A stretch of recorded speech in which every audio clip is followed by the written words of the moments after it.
I'm Helmy Hess. I'm the lead biologist of the Eastern Loggerhead Shrike Recovery Program at Wildlife Preservation Canada, and today we're going to go through what I keep in my field kit. So the first thing when we're trying to find wild shrikes is trying to find them, and that uses a bunch of different items. So the first one is I always keep a copy of our program protocols. I also keep a copy of my permits in here to make sure that everything's covered if anyone asks. When we do find anything, we need to keep track of that in our data forms. So I have my entire folder of all the different data forms. That includes our survey and monitoring forms, as well as our call playback forms.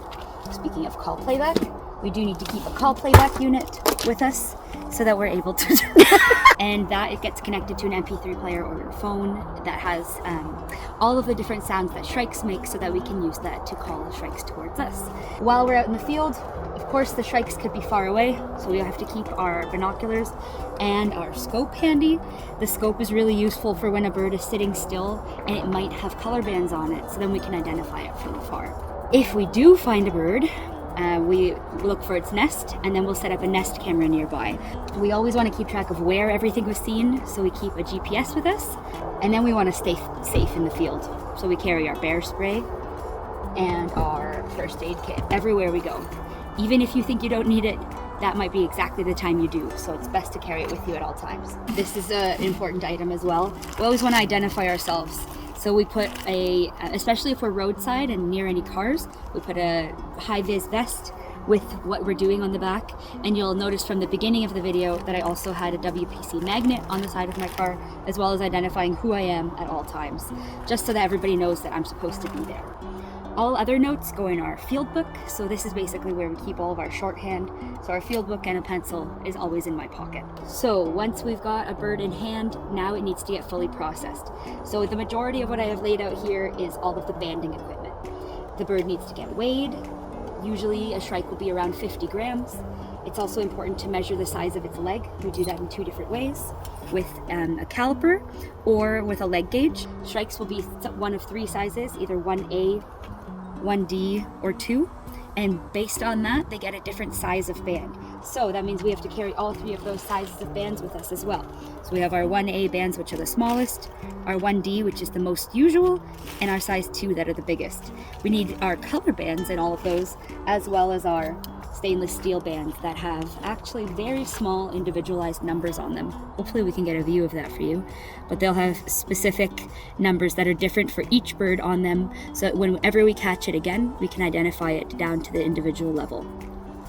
But sometimes we don't catch the birds again, so these color bands become the most important. They each get a unique combination of 3 different colors that we don't reuse for at least 10 years, so that we don't have 2 birds with the same set of colors on them. We measure their wing chord, their tail length, and also their tarsus length with those calipers again. All of that information gets kept track of in a data sheet. We take samples from each bird as well. So we have envelopes for their blood samples, their feather samples. So for those blood samples, we need to carry needles, we need to carry alcohol, and we need to carry cotton swab. Those blood samples get absorbed onto one of these filter papers and kept in a little vial so that they stay safe, and then they get labeled. Then it's also important not to get pricked by those needles yourself, so we carry a sharps container with us as well. So we've talked about what happens when we catch a wild bird, but we also deal with conservation bred birds. So we breed birds in captivity and then we release them into the wild. So those birds get caught with just a hand net, and then they get transported in these cardboard carriers, just like a pet would from the vet. The one difference when we're banding the conservation bred birds is that they can also be radio tagged. So here is a Modus radio tag. It's attached to a network of all sorts of different radio towers, and we turn that on by sticking it into this tag activator. We press start, and now the tag is activated, but to make sure it's activated, we use a radio to test that it's actually putting out a frequency. I think that is all of the items that I typically carry in my field kit.